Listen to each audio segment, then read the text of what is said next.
Ang ating Bombo News Analysis ay may kaugnayan po sa mga inaasahan ng sambayan ng Pilipino ngayong ikalimang State of the Nation Address o SONA ni Pangulong Ferdinand Bongbong Marcos Jr. Particular sa pagtupad naman sa mga pangakong inilatag ng kanyang administrasyon noong nakarang taon. Iati dyan ni Bombo Kervin Gamad.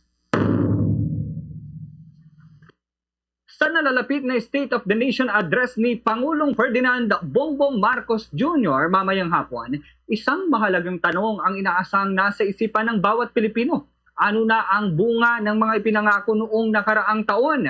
Noong SONA 2025, inilahad ng Pangulo ang maraming plano para sa ekonomiya, agrikultura, edukasyon, enerhiya, kalusugan at serbisyong panlipunan. Inamin din niya na may pagkukulang ang pamahalaan sa paghahatid ng mga serbisyo at nangakong paigtingin ang pagtugon sa pangangailangan ng taong bayan. Isa itong mahalagang pagkilala na ang tunay na sukatan ng pamahalaan ay hindi sa dami ng programa kundi ang epekto nito sa pang-araw-araw na buhay ng mga mamamayan.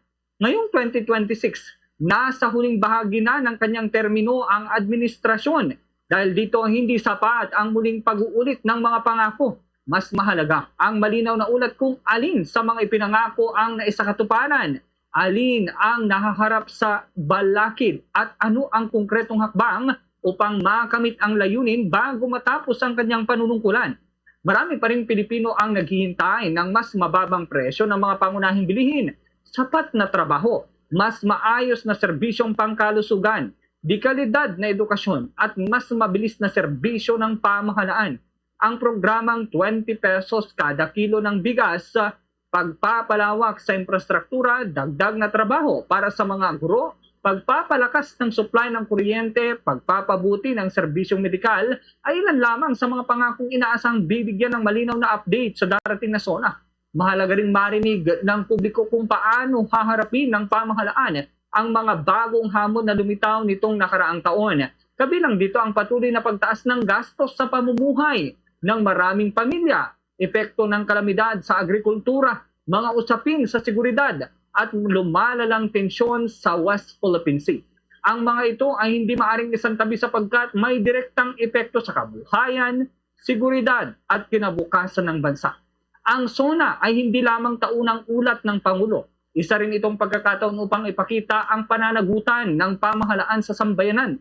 Dito nasusukat kung ang mga pangako ay nagiging tunay na pagbabago o nananatiling magagandang pahayag lamang. Habang papalapit ang pagtatapos ng termino ng Administrasyong Marcos, mas mataas ang inaasahan ng publiko. Hindi na lamang ito tungkol sa mga plano para sa susunod na taon, kundi tungkol sa mga konkretong resulta ng mga nakalipas na taon ng pamamahala. Ang pinakamahalagang mensaheng nais marinig ng taong bayan ay hindi kung gaano karami ang mga proyektong nakalinya, kundi kung gaano karami ang mga buhay na tunay na umunlad dahil sa mga ito.